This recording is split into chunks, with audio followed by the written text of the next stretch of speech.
go ahead and begin. Welcome to the fourth of the Birkbeck lectures in ecclesiastical history. I will come back to that term ecclesiastical at the end of the talk today. Series is entitled The First Iranians, Empire, Religion, and Ethnicity in Late Antiquity, and today I'll be talking about the sub-theme, a festive economy, Zoroastrian festivals as social and political institutions. Just to remind, there are several people here who were not present for the earlier lectures, including some former students of mine, who I'm very happy to see in the audience today.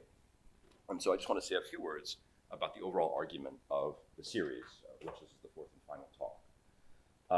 If I were to sum up the argument in just a couple sentences, I would say the introduction of a new discourse, I put the emphasis on the novelty, the newness of this Iranian ethnic discourse, in a precise year, 224 CE, corresponds with the beginning of the development of a set of religious institutions, jurisprudential institutions, such as temporary marriage, substitute successorship, and charitable pious endowments, or maybe more accurately, trusts, that all serve to entrench and strengthen simultaneously aristocratic and royal power.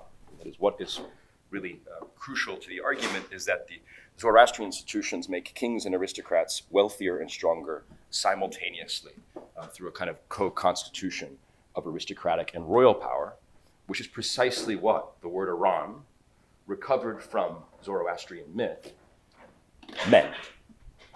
That is, the Iranians of the Avesta are both warriors, they're aristocrats, and kings, the first rulers of the world, as well as their aristocratic warriors, their retinues, so to speak, who together serve as the patrons of Zoroaster and those who facilitate the ultimate cosmic restoration. So today I'll talk about Zoroastrian festivals. So let me go ahead and just turn to this fourth theme, this festive economy, with a story drawn from an early 6th century Christian hagiographical work in Syriac. An Iranian youth named Gushnazad undertakes a lengthy journey across the Iranian plateau through territories such as you see here, through the Zagros Mountains, from his native region of Media, straddling the modern frontier between Iran and Iraq. Such a capacity for travel was itself an aristocratic privilege. The Vuzorgan, or great men, whose constitution was the topic of my second talk, all possessed horses. Without a horse, you could not practically claim to be a Vuzorg, and could enjoy the advantages of mobility, the ability to travel between 50 and 100 kilometers a day. This is assuming without much in the way of state infrastructure for provisioning. This was nevertheless the first occasion on which Gushnazad possessed this privilege, and he possesses this privilege together with its obligations. He had, like so many aristocratic youths of the 5th century, recently received the sad news of the death of his father, a representative of the great house of Mehran, one of the 5 most powerful aristocratic families in the empire, who is one of the many thousands, or perhaps tens of thousands, of aristocratic victims of those military encounters between Iran and the Huns that are so characteristic of 5th century Iranian political history. These are the wars that result in the epidemic of fatherlessness and sonlessness that the sources of the 5th through early 7th centuries bemoaned. Among the 3 most powerful patrilineal networks of the empire, the House of Mehran formed a stable pillar of this imagined Iranian community from its inception in the 3rd century, and would remain so until its collapse in the early 7th. After learning of the death of his father, Gushnazad, has to assume the position of his father within the familial network, and in particular at the banquet table, at the annual celebration of Mihragan, one of the 2 most important Zoroastrian festivals. It's at this time that the members of the House of Mehran, drawn from across the empire, convened together in one place, face to face, to maintain the integrity of their particular community of Iranians, to define ranks among them, and perhaps most importantly, to do what I can only call partying, to celebrate the positions and privileges that they collectively enjoyed. Here I'd like to recall the Iranian regime's dependence on aristocratic houses as the basic unit of political organization, in contrast with, say, the more familiar polis-based political organization of the contemporary Roman Empire. One disadvantage of the aristocratic house as a means of rule was its diffusion, its geographical diffusion across a continental empire, without a sea, such as the Mediterranean, facilitating mobility. Crucial for the cohesion of the Iranian community were collective rituals that brought together aristocrats from across these vast territories, face to face for political action. And I've already emphasized two such practices, foundational to the regime: war-making and king-making. These are also places in time and space where aristocrats convene for collective purposes. Zoroastrian festivals, with their shared pleasures, played no less central roles in convening aristocratic communities rhythmically, at least twice a year. At Mihragan, a typically autumnal festival, originally in honor of the god Mithra, or Mihr, and Nowruz, the new year, typically around the beginning of spring. Gushnazad journeyed to the festival after receiving a letter from his patrilateral relatives, summoning him to take part in the place of his father, to signal his entrance into the Mihranid network, and implicitly to insert his inheritance of the patrimony of his father, as well as its accompanying social and political obligations. So, at the insistence of his mother, he departs his familiar, beloved residence for the first time. What awaited him was something of a shock, a spectacle and an experience unlike anything else he had experienced, or he had witnessed, Women dancing naked in sexually suggestive ways, men drinking wine to the point of uncontrolled inebriation, a display of the pleasures to which Iranian aristocrats were entitled. This work, the history of Rabban Marsava, is an East Syrian Christian history of the saint that this encounter with an orgiastic Zoroastrian festival is supposed to have brought into being. For in his shock at the rampant sinfulness of his relatives, Gushnazad flees the festival to return to his ancestral home, to his mother, and to his wet nurse. And in so doing, he abandons the house of Mihran, his position in the hierarchy, and ultimately his patrimony. To complete the rejection of his legacy, of his identity as a member of an Iranian aristocratic community, he abrogates the Zoroastrian religion of his ancestors and embraces the Christianity of his wet nurse. The Christian author here expressly genders the religious, social, and political transformation of this particular member of the Iranian elite. He turns away from the male members of his house gathered at the feast toward his mother, and maybe most shockingly, toward his wet nurse.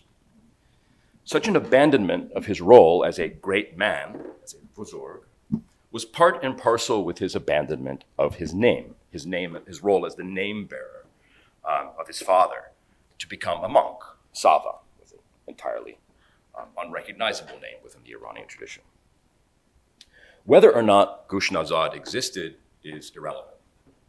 What's important is that an author writing in the Iranian highlands, circa 500, could narrate an aristocrat's conversion around the pleasures of feasting. It's his abhorrence at the excesses of Mihragan that triggers his change of religion. It's a failed performance at a festival that inspires his relatives to pursue him. Participation in the pleasures of the festival marked his identity as a member of an aristocratic Iranian community, and his transition from youth to full-fledged adult agency. The account captures the social and political roles of Zoroastrian religious festivals as rituals in time and space through which Iranian aristocratic networks are continually constituted and reconstituted. And its emphasis on the pleasures of feasting foregrounds an aspect of the religious institution that permeates the surviving material culture of the Iranian world and reveals hitherto unexplored domains of social and political history of the Iranian Empire.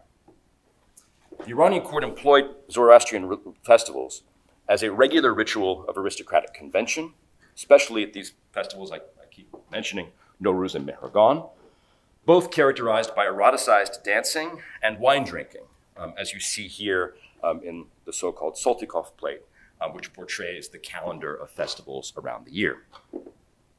The pre-Iranian Parthian court had, of course, celebrated the great festivals as perhaps the only occasion apart from their military campaigns for the gathering of aristocratic communities around the person of the King of Kings.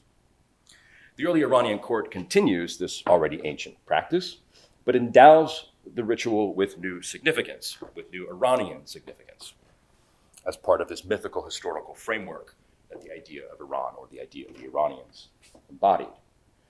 Mary Boyce has suggested that the third Iranian ruler, Ormuzd I, restructured the calendar to achieve a Zoroastrian religious goal, the alignment of Nowruz and Mehregan with the arrival of spring and fall, respectively. It's likely that the fiscal and political significance that we know of from later periods was present already in the 3rd century. Nowruz marked the beginning of the tax year. The coronation of Iranian rulers took place, typically, on either Nowruz or Mehregan. The new year provided an occasion for commoners and aristocrats alike to submit petitions to the kings of kings in public audiences. These festivals linked the mundane governmental work of empire, tax collection or the administration of justice, with the Zoroastrian cosmological order. The early Iranian court located these festivals within peculiarly pregnant landscapes through which they defined their rule as the revival of a mythical political order. As I outlined in the first lecture, right, when this idea of the Iranians is pitched to the aristocracy, there are no historically existing Iranians. They are a purely mythical people. And through the appropriation of ancient monuments, already ancient monuments, the court seeks to lend some historical plausibility to their claim to be recreating a mythical historical order. They systematically enlist the detritus of the Achaemenid Empire, mythologized in terms of the Iranian ideology, to sustain these political claims. They identified Achaemenid ruins, already 5 centuries ancient by the time of this 3rd century appropriation, as the constructions of their ancient Iranian ancestors. That is, they had no, at least in the 3rd century, there's no evidence they actually had much in the way of historical knowledge of who the Achaemenid Persians were. So they see these ruins as evidence of the work of their mythical ancestors. Persepolis provides an example. Within the ruins of the most famous of Achaemenid sites, a leading member of the ruling house held a festive banquet in the 2nd year of the reign of Shapur I. And this is the first clear evidence we have of these ancient monuments being used to house festivals and banquets. The Sagan Shah convened his aristocratic retinue, notably composed of elites from the region of Persia and Sakistan, for a ritual meal in honor of the Iranian regime, together with Zoroastrian rites, Kardagan. Such a remarkable inscription, so this inscription sort of within the palace complex at Persepolis, attests to a link between ancient precincts and ritualized meals in the early Iranian era that we should also envision taking place at other known sites of 3rd century appropriation, even if we do not have explicit epigraphic references to those activities. The complex of Naqsh Rustam, in particular, which is quite familiar to those of you who have attended the previous lectures, seems to have hosted regular aristocratic conventions within a walled enclosure that's known to have restricted access to the site, likely restricted access to members of the aristocracy entitled to participate in these rituals. Shapur's inscription implied the importance of feasting at the site in describing these regular donations of lambs, bread, and wine for ceremonial purposes in the inscription. The Zoroastrian ritual in question, this Atash Zohar, possessed particular significance at the site of the 6th annual Gahambar festivals, especially for Vardigan, the 10-day festival of the ancestral spirits preceding Nowruz. And here I'll just remind you of a point that I made in the last lecture. These monuments are also situated within larger mortuary landscapes in which the deceased, once more recently deceased ancestors are physically present within the space as well. With its connotations, or connections with the ancestral dynastic cults that are otherwise the emphasis of the Naqsh-e-Rustam complex, Favardigan is the most likely candidate for its annual ceremonial use. Imperial palaces and fire temples also granted a central spatial role to feasting. The palace of Shapur I at Bishapur contained a banqueting hall decorated with Dionysian themes of wine drinking on its famous mosaics, as we discussed last week, likely produced by Roman artisans imported from Antioch and elsewhere in Roman Syria. And the great imperial fire temples, in which we know the major festivals of Nowruz and Mehragan to have been celebrated, contained vast ceremonial complexes. For instance, here at the dramatic site of Takhti Suleiman, in what is today northwestern Iran, housing one of the four most sacred fires of the empire, Adur-Gushnaz, where extensive faunal remains excavated at the site revealed collective feasting to have been one of its fundamental functions. As you can see from the scale of the site, we have here a festive center that is truly urban in scale. The later Iranian literary tradition underlines the centrality of feasting to the court's political practice. These fall into two categories, each with their own specific perspective. The first are early Islamic, late 8th through 10th century records of Iranian court rituals, especially the Kitab al-Taj, which reflect the late Iranian court's idealized normative vision of how feasts were to be celebrated in the presence of the King of Kings. The second are contemporary 5th through early 7th century Christian hagiographical accounts in Syriac and Armenian, which reflect the perspectives of provincial aristocrats participating in festivals, both locally and at the court.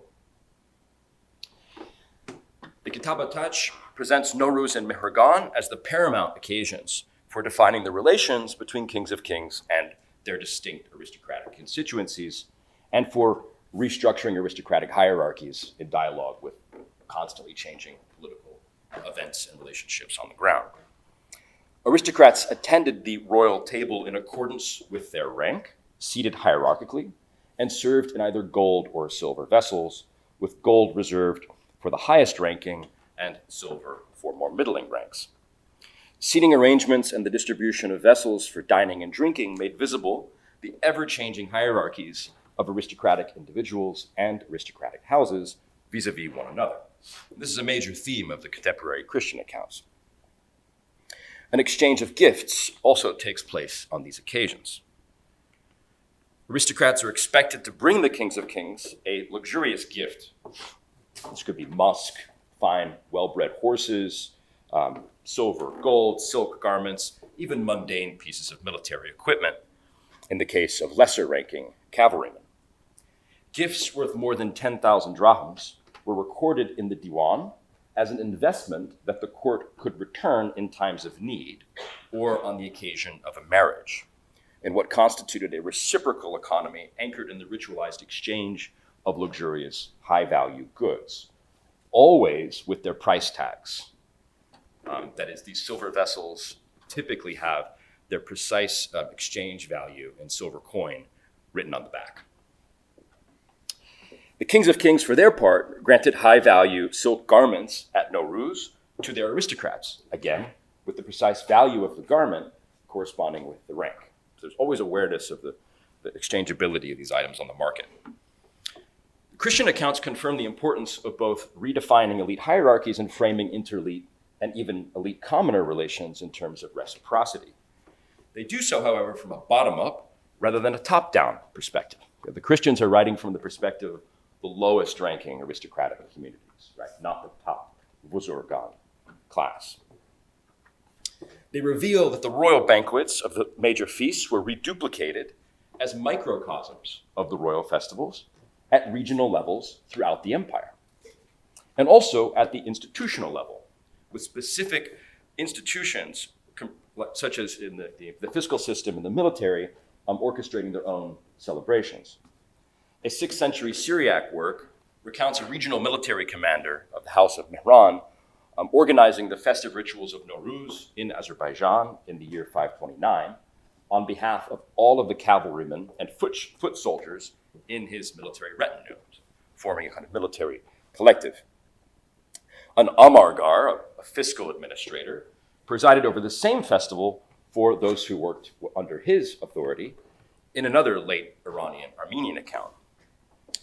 Even lower on the political scale, the guildmaster of a shoemaking workshop in Mitzcheta, in modern Georgia, not far from Tbilisi, the primary Iranian power center in the North Caucasus,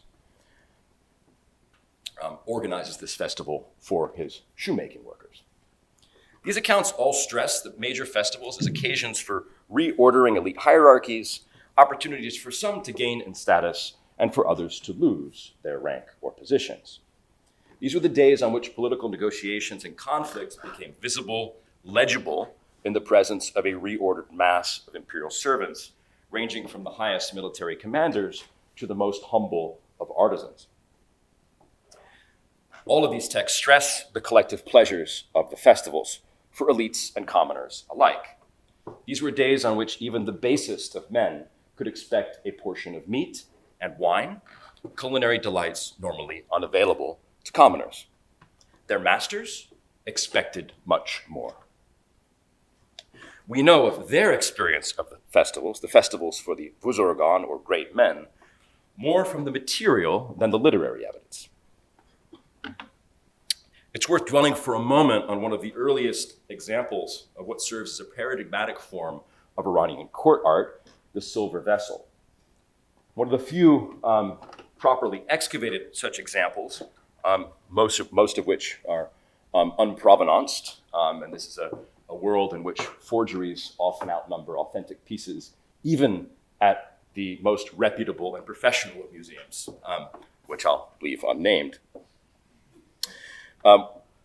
This is also from Mitzcheta, this site near Tbilisi that I mentioned a moment ago. And it depicts a man in a kolah. This is the aristocratic headgear that I emphasized in the first lecture as typical not only of aristocrats, but also Zoroastrian priest scholars. And the headgear, the kolah, indicates his membership in the highest ranks of the aristocracy. And he's actually identified as Papak, the Bidaksh, which is sort of very likely the most powerful political figure in the North Caucasus in this period. It differs from the bulk of later Iranian silver plate in portraying an aristocrat rather than a king of kings at its center, and reveals an experimental stage in the court's use of silver gifts. In so doing, it captures the essential function of silver vessels in Iranian political culture as gifts from the court, materializing the political relation of dependency, or Middle Persian bandagi, between aristocrats and kings of kings. To speak of such vessels as prestige or luxury objects, which is typically the language that we use, is to reduce their potency in rather crude instrumentalist terms. These were what I call authorizing objects. They made the authority that a political actor wields at the behest of the court visible, recognizable within his regional community. To possess such a silver vessel is to be entitled to rule, to be entitled to dominate on behalf of a distant king of kings within a particular space. These objects are themselves agents of Iranian state-making. The early Iranian court systematically introduces the silver vessel as a technology of rule in the 3rd century. It produced these vessels in centralized royal workshops, and we've discussed the context of the labor of such artisanal production within the Shahristan, or the cities of the Iranian regime, in the last lecture. These are remarkable for their homogeneity stylistically, and also in terms of the technicalities of their production. And this is a precise parallel to the systematicity with which the court produces its silver coinage, which, as I mentioned, I believe in the first lecture, is similarly remarkable for its homogeneity and precision. Very high quality work with almost and very few sort of poor quality pieces. So every piece is sort of made to a very high standard, just like the coinage.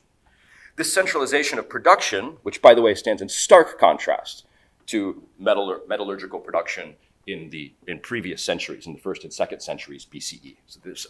First and 2nd centuries CE. So this is a real sharp break stylistically with the beginning of Iranian rule in 224 CE. The symbolism of the silver vessels has attracted enormous attention, especially as part of foundational art historical typological studies outlining their chronological development. The evolving imagery of the royal hunt and the astral symbolism rooted in Zoroastrian cosmology have also attracted attention. There is, however, another aspect of these silver vessels, seemingly perhaps so obvious as to not require much attention: pleasure. These are self-evidently items to enjoy. To eat or drink on such vessels was to enjoy the finest delicacies and vintages described at great length in contemporary court literature, such as the 6th century account of an aristocrat visiting the court of Khusrau I, Khusrau Redak. Of course, much silver plate was intended for decoration, not for dining and drinking. But even these vessels, never used for consumption, or even designed for such use, evoked the rarest of delights that were enjoyed in the context of royal banquets at imperial festivals.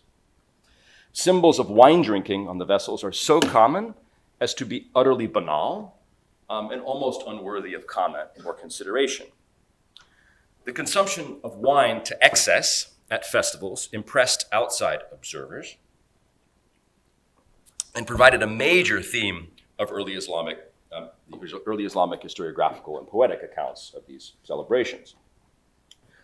But wine was not merely a pleasure. Strabo famously reported the Parthian practice of making political decisions while under the influence, and Iranian sources suggest a comparable political value to inebriation. The Menohikhrad, which is a late Iranian cosmological treatise, describes how wine not only enhances intellectual capacities, it actually enhances the tohmak, which is the seed of a patrilineage, so the actual line.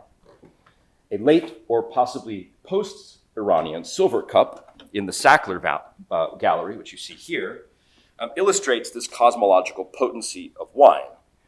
A Zoroastrian religious specialist brings wine to a royal or aristocratic couple while wearing a padam over his mouth to prevent contamination of the wine during the course of a festival. The symmetry of worldly pleasure and otherworldly cosmology was rather characteristic of a Zoroastrian religion aimed at reestablishing a primordially perfect material world, along lines strikingly similar to aristocratic ideals. Again, I'll remind you the two most important functions of a human in Zoroastrianism are biological reproduction and increasing the growth of crops, two things in which aristocrats are invariably interested. Iranian, or at least late Iron Age aristocrats are invariably interested. Iranian silver vessels evoked another delight specific to members of the Iranian ruling class: sex. The least discussed aspect of Iranian silver vessels is no less banal in its ubiquity. Female dancers are, alongside viticulture, the most commonly recurring non-royal theme in Iranian metalwork. They're often depicted together with musicians, whose lyres, harps, and songs provided the melodic backdrop to banqueting and wine drinking. In various poses of gyration, they illustrate the movements that so appalled the youthful Gushnazad and supposedly inspired his conversion to Christianity. They also appealed to many others, including East Asian observers, who famously stimulated a high demand for the pleasures of Western Iranian or Central Asian women, loose translation of the Chinese term, dancing girls into Chinese cities, driving a boom in the slave trade across the Central Eurasian Silk Road in the 5th through 7th centuries. They are striking for the sexualized nature of their representation. In contrast with aristocratic women, who consistently appear modestly clothed in Iranian rock reliefs, seals, metalwork, essentially every sort of artistic work, the females who provided entertainment at banquets and feasts appear nearly or partially nude. Even when wearing garments, they're often transparent, designed to give the viewer as complete visual access to the female body as possible. They were thus part of the laboring female population from which elites recruited, or more likely commandeered, women as servants providing household work, entertainment, and sex. Aristocratic women appear always fully clothed, and there was nothing more shocking in the Iranian social imagination than the forcible removal of an elite Iranian woman's clothing. It's for this reason that I suggest these images of laboring women as nudes be characterized as pornographic, not only in the etymological sense of portraying porneia, the Greek for fornication or prostitution, but also in the contemporary analytical sense proposed by the feminist philosopher Andrea Dworkin. Images of women as dehumanized sexual objects, denied of agency, wholly subordinated to men. Such base-born women formed the labor within a sexual economy parallel to the reproductive economy in which aristocratic women were enlisted. And this was the topic, for those of you who were not present, of my second lecture, in which I describe a regime of reproductive coercion in which aristocratic women's capacities for reproduction are enlisted to the maximum in the service of aristocratic reproduction. The court retained women as part of this larger class of musicians, entertainers, courtesans, while female servants appear as a ubiquitous feature of the aristocratic household in both literary and documentary sources. Within the context of the banquet and the feast, such normally invisible women occupied center stage and the lines of sight of inebriated aristocratic males in gestures so significant for the self-understanding of these Iranian males that the court commissioned artists to engrave the dancers on their silverwork, their authorizing objects, their most prized and politically powerful possessions. The contradiction between the sexual enjoyment of base-born women and the emphasis on legitimate endogamous marriage for the reproduction of a lineage is in fact only apparent. The former doesn't undermine the latter as long as the legitimate heirs of an aristocratic male emerge from a sanctioned union, a marriage made normative within the Zoroastrian jurisprudential tradition. The offspring of commoners accounted for little, as their all-important paternity could never be demonstrated. Zoroastrian law scarcely limited the heterosexual activities of elite males. It rather limited paternity and the transfer of the lineage, together with the privileges associated with a line of Iranian descent. The Iranian sexual and reproductive order is unique in Western Eurasia in late antiquity for its simultaneous emphasis on the cosmological sanctity of marriage and on the pleasures of recreational sex, in a manner that some of their late Roman counterparts would have found familiar. Both the sexual and reproductive economies depended on the thoroughgoing, if differential, subjugation of common and aristocratic women, the former to provide pleasure, the latter to bear children. Luxury vessels signaled to aristocratic attendees of feasts the incentives of participation in the empire, guaranteed access to female bodies, and regular access to salaries in silver. Again, the precise value of the silver is almost always written on the back. The price tag is still on. Symbols here translated into palpable material goods. Much as the court inscribes this monetary value on the silver vessels, its convertibility into coin, nude females betoken the sexual and reproductive economies whose functioning the court also facilitated. Pleasures structured imperial participation. In the extraordinary context of the festival, at best an annual phenomenon, and in the ordinary circumstances of quotidian governmental work. There's another aspect of the festive pleasures that forged Iranian identities that I'd like to emphasize: their collective nature. Iranian elites convened to share in the enjoyment of the choicest wines and, not least, the erotic gazing of semi-nude women of a kind to which they had access, all combined to locate their common identity as an Iranian aristocratic community in the shared experience of pleasure. This was why Gushnazad's refusal to participate marked a rejection of an aristocratic identity, not simply prudishness. Festivals were competitive, combative, often cruelly violent occasions, a dimension that's particularly prominent in the contemporary Armenian accounts.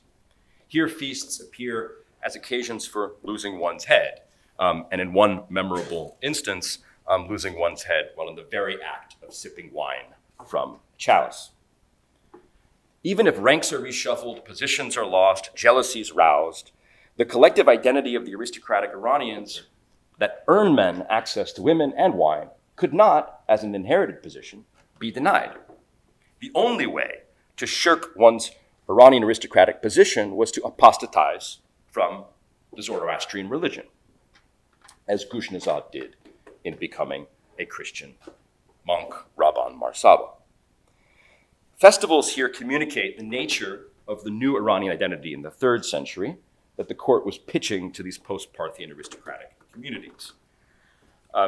Physically and spatially, that is, they come together in time and space in a particular context and enjoy these collective, if you like, affective experiences. They recognize their shared identities and shared pleasures, even and especially when they are in conflict with one another. So it's quite striking that the feasts, in many ways similar to the practices of making and unmaking kings that I discussed in the first lecture, these are sites where aristocratic conflicts are put on display at the very moment when the collective nature of the community is reasserted, reestablished. As an assemblage of things, rituals, and ideas, luxury vessels, festivals, Zoroastrian cosmology, Nowruz and Mehragan annually reconstituted the Iranian community. By way of concluding today's talk and the series as a whole, I'd like to address an important absence from all 4 of these lectures, the term ecclesiastical. These are, after all, the Birkbeck lectures in ecclesiastical history, and I imagine a number of you have been asking yourselves what nude female dancers or monetized silver objects have to do with anything ecclesiastical. I was, frankly, thrilled to see so many of you who attended the first lecture reappear at the second lecture, so I gather there's not been too much disappointment at the absence of more conventional church history. Until quite recently, scholars of Zoroastrianism freely applied Christian terminology to their subject. Speaking of a Zoroastrian church, for example, fairly commonly encountered across the literature, or comparing the mobed to bishops. I do my best to avoid such terms, but I have used the term priest scholar. The term priest has a pretty clear Christian contextual origin. I still find priest scholar or priest judge preferable to the very abstracted religious specialist, a term I try to use, but doesn't have quite the same verve. Terminology drawn from Christianity distorts more of the Zoroastrian tradition than it illuminates. Even if, here again, I find myself using another Christian term, tradition. Just another example of how difficult escaping a Christian framework is for those of us writing in English. One could defend the theme of Zoroastrianism in a lecture series on ecclesiastical history in terms of inclusion. Since 2005, 3 of the lectures have focused exclusively on a non-ecclesiastical phenomenon, namely Islam. Oh, sorry, I missed a slide there. But maybe out of a kind of instinctive institutional conservatism, I'm loath to jettison an entire scholarly tradition in the service of a novel political ideal of inclusion. I think the argument that I've made over these 4 lectures fits within an ecclesiastical historiographical tradition if understood in a particular way. In terms of an ecclesia, an institutional assembly of communities possessing a historical trajectory of its own. We speak of ecclesiastical history precisely because Christian churches have imagined themselves, in all of their diversity, as distinct from the political projects within which they developed.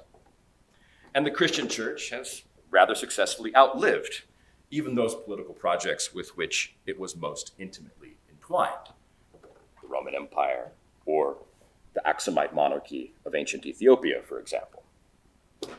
As I argued in the first lecture, Zoroastrians too saw themselves as a recognizably autonomous assembly distinct from religious others as a Dane, a Middle Persian term that is entirely new in the 3rd century, that is a cognate of the modern term religion. This is again an argument that I made in the first lecture, that we have a kind of recognizable conception of religion for the first time in the 3rd century, articulated at the very moment of the establishment of this Iranian regime. This term, Dane, that Zoroastrians would use, would be embraced by other religious communities to refer to themselves: Christians, Manichaeans, and likely some others. This marked a sea change in the ancient societies of the Middle East and the Mediterranean. It generated identitarian fault lines between different, what I'm calling institutional assemblies, that continue to shape societies across much of the world today, with the important and fascinating exception of East Asia, which has largely, if not completely, resisted the discourse of religion, and actually resists this discourse of religion already in late antiquity, in acts of translation of Manichaean, Christian, and Zoroastrian texts. There is no word for Dane. Actually, you can see the attempt to translate Middle Persian Dane into Chinese, and it just comes out as a word that basically means doctrine or scholarship. Doesn't mean, it's not cognate with the modern concept of religion. In this respect, the framework of ecclesiastical history could be productive in foregrounding the commonalities among the trajectories of West Asian religions. Middle Persian Dane, or institutionalized assemblies, which is my working translation of ecclesia, but in a more maybe inclusive sense. The term religion puts an emphasis on doctrinal differences and potentially obscures shared developments. And I'm here reminded of a provocative argument of Richard Bullitt for so-called Islamic Christian civilization. And what he means is that to outsiders from East Asia, for example, or sub-Saharan Africa, medieval Muslim and Christian communities seemed scarcely distinguishable with so many common institutions. That is, from the outside looking in, these religions seem to share more than what separates them. Ecclesiastical has the potential utility of putting the emphasis on structure, organization, material histories, as opposed to the immaterial phenomena that typically occupy center stage within the study of religion. The story I've told is unambiguously material. Zoroastrian priest scholars provided the ideological framework through which an imperial regime integrated and transformed the landscapes and communities of the Middle East. They generated a discourse of Iranian identity as a shared vision of community for Zoroastrian aristocrats disparately distributed across a vast continental empire. It was in the name of this Zoroastrian religious identity, the Iranian identity, that aristocrats undertook military campaigns against the Romans and the Huns and made and unmade kings. The priest scholars reorganized the institutions of biological reproduction, creating a new system of marriage and succession. They also reorganized landholdings and fire temple endowments, making property a stable, even permanent foundation for aristocratic power. And they orchestrated festivals as celebrations of aristocratic identity and a performance of its privileges, its pleasures. These phenomena seem, at first glance, to have nothing to do with ecclesiastical history.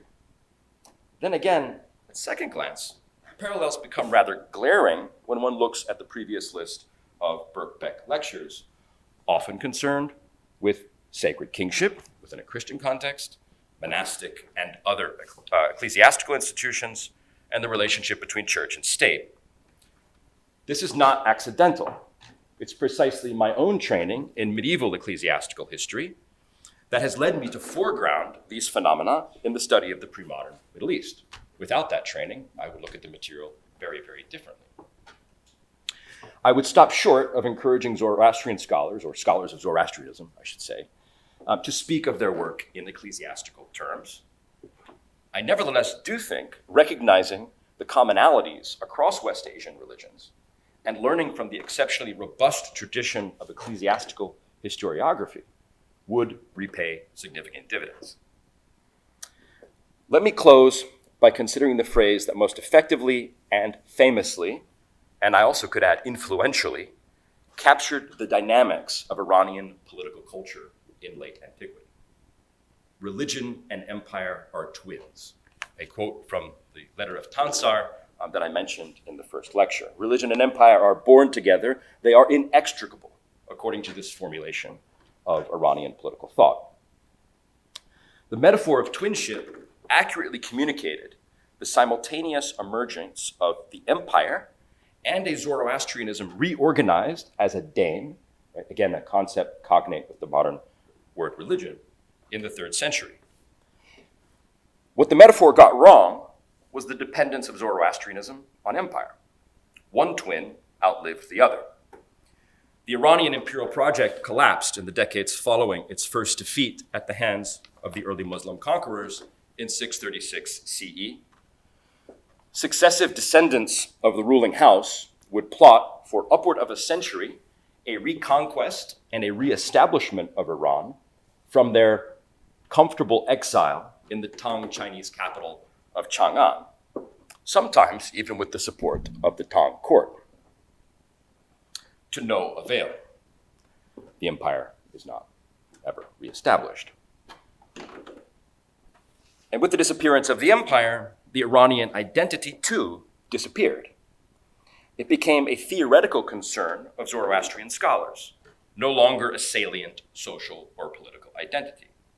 When the inhabitants of the post-Iranian world would lay claim to its ideological and institutional legacy in the 9th and 10th centuries and beyond, they did so in the name of the Persians and a Persian empire.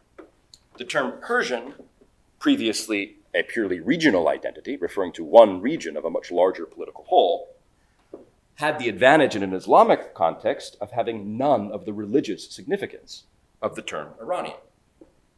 Persian evacuates the word Iranian of its religious content, religious Zoroastrian content. Things Persian are safe for Muslim consumption. It's essentially a kind of secularization of the concept of Iran. The Zoroastrian institutional complex nevertheless endured in a manner comparable to the Christian churches of the post-Roman West. Priests continued to conduct their liturgies, fires continued to burn, property endowments continued to yield profits to both priests and aristocratic patrons. The most remarkable example of the latter point of property endowments is in the city of Mumbai today, where Zoroastrian foundations continue to play a pretty central role in the organization of the economy. But if Zoroastrian jurists continue to contract temporary marriages, arrangements for succession, establish new fires, but they did so without Iranians. They did so without an empire. That political tradition would become a free-floating resource that Muslims, Mongols, Mughals, secular nationalist dictators, even some Islamists, among others, could claim, comparable to the various adaptations of the Roman tradition in the West. Thank you for your attention, and of course, welcome questions.